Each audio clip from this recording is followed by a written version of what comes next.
உன் விரலை உன் கண்ணை குத்தியதோ? மாலை பள்ளி முடிந்து அவசரமாய் வீட்டுக்கு தலை தெறிக்க ஓடி வந்தான் 7ஆம் வகுப்பு மாணவனான அகிலேஷ். அவனது நினைவில் ஒரே ஒரு பொருளை பற்றிய நாட்டம் மட்டுமே இருந்தது.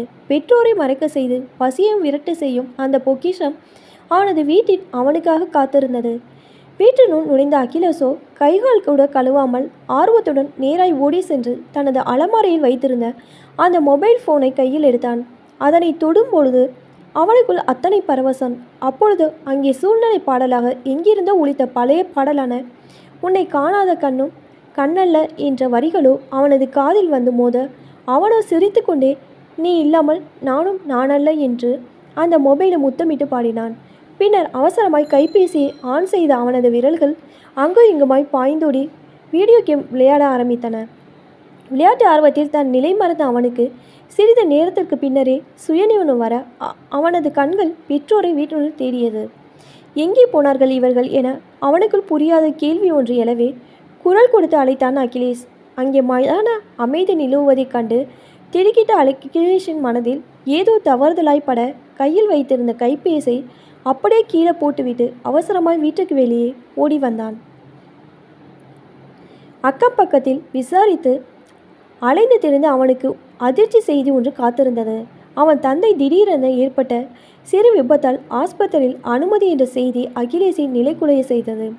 ஆஸ்பத்திரியில் அம்மாவின் கையை பிடித்து அழுத அகிலேஷ் என்னாயிற்று அப்பாவுக்கு என கேட்க அம்மா அழுதே புலம்ப ஆரம்பித்தாள்.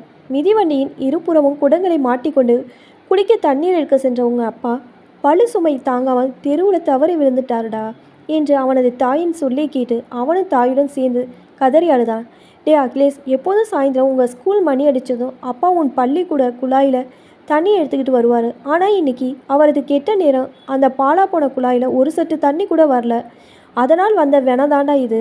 குடிக்க தண்ணீர் வேணுமே, அதான் 2 தெரு தள்ளி போய் குடி தண்ணி எடுத்துகிட்டு வரேன்னு போன இந்த மனுஷனுக்கு வந்த நிலைமையை பார்த்தியா? இன்றைக்கி ஆப்ரேஷன் வரைக்கும் வந்துருச்சு. மருத்துவ செலவுக்கு யார்கிட்ட கடன் வாங்குறது என அவன் கையை பிடித்து கொண்டு பலத்த சத்தத்துடன் அழுதாள் அம்மா. சற்றென அம்மாவின் கையை உதறிவிட்டு ஓடிய அகிலேஷ் நேராக பள்ளிக்கூடத்திற்கு சென்று தண்ணீர் வரும் குழாய்களை பார்வையிட்டான். அவன் நினைத்தபடி அங்கே குடிநீர் குழாய் உடைந்து தண்ணீரோ பாதி வழியிலே மழை தெரிந்த வெள்ளமாய் மண்ணில் ஓடிக்கொண்டிருந்தது. பின்னர் பள்ளி தலைமை ஆசிரியர் இல்லத்திற்கு சென்று கதவை தட்டிய அகிலேஷ், ஐயா கொஞ்சம் கதவை திறந்து வெளியில் வாங்க என சத்தமாய் கத்த, யார்ப்பா நீ? அட 7ஆம் வகுப்பு படிக்கிற அகிலேஷ் தானே என கேட்டார். பின்னர் ஏண்டா இன்னைக்கு காலையில் லேட்டாக வந்து என்கிட்ட அடி வாங்கின பையன் தானா நீ என்று வினவினார் ஆசிரியர். சார், அதெல்லாம் பதில் சொல்ல எனக்கு நேரம் இல்லை, எனக்கு உங்கள் உதவி வேணும் என்று அகிலேஷ் பதில் சொல்ல அவனை முறைத்த ஆசிரியர், காலையில் அடி வாங்கியும் கொஞ்சம் கூட திமிரு மட்டும் அடங்கலை என்றார். சார், என்னை எவ்வளோ வேணாலும் அடிங்க, ஆனால் முதல்ல நான் சொல்ல வந்ததை கேளுங்க. நம்ம ஸ்கூல் தண்ணிக்குள்ளே உடைப்பு ஏற்பட்டு தண்ணீர் பீறிட்டு வெளியில் ஓடிக்கிட்டு இருக்கு. அதை சரி செய்ய முதல்ல ஏற்பாடு பண்ணுங்க. அதனால் நம்ம ஊர் ஜனங்களுக்கு குடிக்க தண்ணி இல்லை, அடுத்த ஊருக்கு போய் தண்ணி எடுத்துகிட்டு வர வேண்டிய சூழ்நிலை ஏற்பட்டு இருக்குது. தயவுசெய்து இதை நான் உங்களிடம் மன்றாடி கேட்டுக்கொள்கிறேன் என்றான் அகிலேஷ்.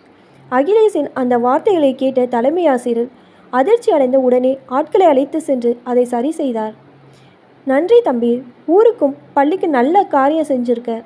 யார்கிட்ட நல்ல குணம் இருக்குன்னு எதுவுமே தெரிய மாட்டுது என்று சொல்லி கோபத்தை மறந்து பாராட்டுதுடன் அவனை வழி அனுப்பி வைத்தார் அந்த தலைமை ஆசிரியர். மறுநாள் பள்ளிக்கு சென்ற அகிலேஷுக்கு பெரிய வரவேற்பு ஒன்று காத்திருந்தது. பள்ளி வளாகத்தில் ஊருக்கு நற்பணி செய்த அகிலேஷ் என்ற வாசகத்துடன் பேனர்களும் அவனை பாராட்ட மேடை ஒன்றும் அமைக்கப்பட்டிருந்ததை கண்டு அகிலேஷ் அதிர்ந்தான். பின்னர் மேடையில் ஏற்றப்பட்ட அகிலேஷை ஒவ்வொரு ஆசிரியரும் பாராட்டு மலையை நனைக்க அவனும் மேடையில் ஏறி மைக்கை பிடித்து எதிர்பாராத திருப்பமாய், தயவு செய்து என்னை யாரும் பாராட்டுதுங்க, அதற்கு சற்று நான் தகுதியற்றவன், என்னை எல்லாரும் மன்னிச்சிட்டேன்னு மட்டும் சொல்லுங்க, அது போதும் என்றார். என்னப்பா சொல்கிற அகிலேஷ், புரியலையே என்ற தலைமை ஆசிரியரை பார்த்து, ஐயா அந்த தப்பை பண்ணியவனே நான் தான், திருடனுக்கே போலீஸ் உடையா என்று கேட்டு நேத்திக்கு நீங்கள் என்னை அடிச்சிங்கல்ல, அது எனக்கு கிடைக்க வேண்டிய தண்டனை தான். புதுசாக வாங்கின மொபைல் ஃபோனில் வீடியோ கேம் விளையாண்டு லேட்டாக வந்தது என்னோட தப்பு தானே. ஆனால் நானும் நீங்கள் அடித்த கோபத்தில் நம்ம பள்ளிக்கு வரும் தண்ணீர் குழாய்களை கல்லால் அடித்து உடைத்து விட்டேன். ஆனால் என் விரல் என் கண்ணை குத்துன்னு நான் கொஞ்சம் கூட நினச்சி பார்க்கல. நான் செஞ்ச அந்த தப்பான காரியத்தினால எங்கள் அப்பா இன்னைக்கு ஆஸ்பத்திரியில் அனுமதிக்கப்பட்டிருக்காரு என்று சொல்லி கையெடுத்து கும்பிட்டு மன்னிப்பு கேட்டான். கீழே விழுந்து வணங்கினான். தலைமை ஆசிரியர் அவனை அரவணைத்து, தம்பி, ஆத்திரக்கணக்கு புத்தி மட்டும் என்று கேள்விப்பட்டிருப்ப. அது உனக்கும் பொருந்தும், எனக்கும் பொருந்தும். நானும் உன்கிட்ட நேற்றைக்கு அவ்வளோ கடுமையாக நடந்திருக்கக்கூடாது. இருந்தாலும் நீ ரொம்ப நல்லவனா? ஆம். நீ வீடியோ கேம் விளையாண்டுட்டு லேட்டாக வந்தேன்னு இத்தனை ஆசிரியர்களுக்கு முன்னாடி உண்மையை மறைக்காமல் அப்படியே சொன்ன பத்தியா? அங்கே தான் நீ தனித்துவமாக பிரதிபலித்து நிற்கிற. அது மட்டுமல்ல, நீ உன் வாயால் குழாய் உடைத்த விஷயத்தை பப்ளிக்காக போட்டு உடைக்கலைன்னா யாராலுமே அந்த உண்மையை கண்டுபிடிச்சிருக்க முடியாது. உனக்கு பாராட்டு விழா நடக்க தான் போகுது, அது உன் உண்மைக்காக என்று கூறி அவனுக்கு சல்யூட் அடித்தார். பின்னர் அவரோ, அம்மாவை அழைத்து கொண்டு வா, வைத்திய செலவிற்கு பணம் ஏதாவது ஏற்பாடு செய்து தருகிறேன் என்று கூறவே அகிலேஷ் அங்கே தெய்வத்தை ஆசிரியர் வடிவில் கண்டான். இப்போ தான் என்னோடய சேனல் ஃபஸ்ட் டைம் பார்க்குறீங்கன்னா சப்ஸ்கிரைப் பண்ணிக்கோங்க. பக்கத்தில் இருக்க பெல் ஐக்கனை ப்ரெஸ் பண்ணிக்கோங்க. அப்போ தான் நான் ஒவ்வொரு தடவை வீடியோ போடும் போதும் உங்களுக்கு நோட்டிஃபிகேஷனில் வரும். தேங்க்ஸ் ஃபார் வாட்சிங்.